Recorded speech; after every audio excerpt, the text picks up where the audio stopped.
To war then.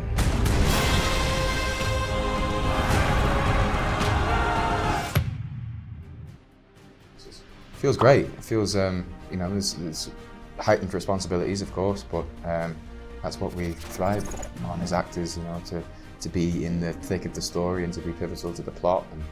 And I think Ewan and Eamon are right at the front, you know, and huge players.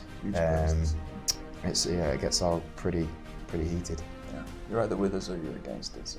You know? Yeah. Okay. Yeah. It's a great book. It's kind of good, isn't it? But also, it's also good that we don't necessarily look too much like Ewan and Eamon in real life, because then we'd be getting a lot of hate on the streets. I could do without that. Yeah. I get a lot of people like kind of recognize me. They're like, I've seen that face somewhere before. And then you do that. And then I do that. And you go, oh my God, Eamon! Surprise! And I'm like, yeah, that's right. I don't know what I'd do for Ewan. It's probably just a little smile. No, you do. You definitely do see that moment of regret. For season 1, I really pushed for this dark character. You know, in a show full of in season 1, a show full of morally compromised grey characters. I wanted to bring a character to the screen that, you know, would stoke the fire base of the people who loved those villainous characters from the original series. I think Eamon's appearance lends to that, so I thought I'd lean into it a little bit.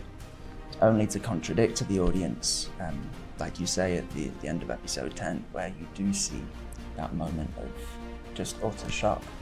And yeah, you're going to see a lot more of that in season 2. I can't wait. I think both.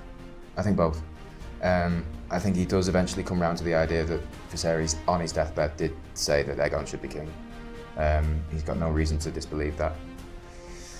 But also there's a rivalry between him and Rhaenyra, and there has been forever. That she's always been favourite child. She's always been the one that Viserys gave most attention to, most love to. Kind of cast Ewan aside as a sort of waste of space. You know, a drunk, a drug addict, an abuser. You know, just someone who Viserys didn't relate to and didn't want to connect with at all. You know, and I think now Ewan has been given this responsibility and this opportunity to be powerful and to seek that glory that he craves, and the respect and the fear that is now palpable around the castle. So yeah, I think you do see that in the first season, that Viserys. I never shared any like dialogue with Paddy Considine, who played Viserys. It was very evident just watching the show that he neglected us as kids. You know. I think of that banquet scene, and he places all of his on his right side, where his mask is. He doesn't pay any attention to us. That's a nice little Easter egg, you know.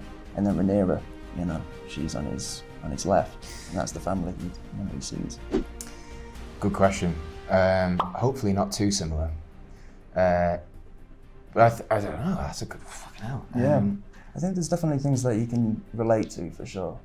Maybe. I really hope I'm not like Eamon, you know, really. Like. I think there's probably an insecurity in Ewan that I, as Tom, have.